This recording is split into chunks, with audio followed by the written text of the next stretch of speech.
The first book of Moses. Commonly called Genesis. Chapter 8. God remembered Noah, all the animals, and all the livestock that were with him in the ship. And God made a wind to pass over the earth. The waters subsided. The deep's fountains and the sky's windows were also stopped, and the rain from the sky was restrained.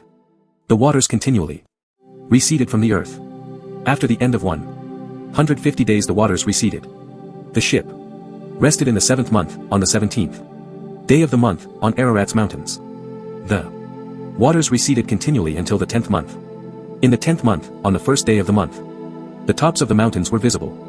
At the end of 40 days, Noah opened the window of the ship which he had made. And he sent out a raven. It went back and forth, until the waters were dried up from the earth.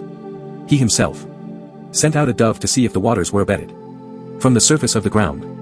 But the dove found no place to rest her foot, and she returned into the ship to him, for the waters were on the surface of the whole earth. He put out his hand, and took her, and brought her to him into the ship. He waited yet another 7 days, and again he sent the dove out of the ship. The dove came back to him at evening, and, behold, in her mouth was a freshly plucked olive leaf. So Noah knew that the waters were abated from the earth.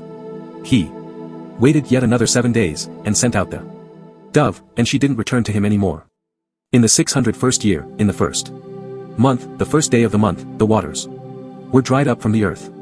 Noah removed the covering of the ship, and looked. He saw that the surface of the ground was dry. In the 2nd month, on the 27th day of the month, the earth was dry. God spoke to Noah, saying, 16 Go out of the ship, you, your wife, your sons, and your sons' wives with you. Bring out with you every living thing that is with you of all flesh, including birds, livestock, and every creeping thing that creeps on the earth, that they may breed abundantly in the earth, and be fruitful, and multiply on the earth. Noah went out, with his sons, his wife, and his sons' wives with him. Every animal, every creeping thing, and every bird, whatever moves on the earth, after their families, went out of the ship. Noah built an altar to the Lord, and took of every clean animal, and of every clean bird, and offered burnt offerings on the altar. The Lord smelled the pleasant aroma. The Lord said in his heart, I will not again curse the ground any more for man's sake, because the imagination of man's heart is evil from his youth.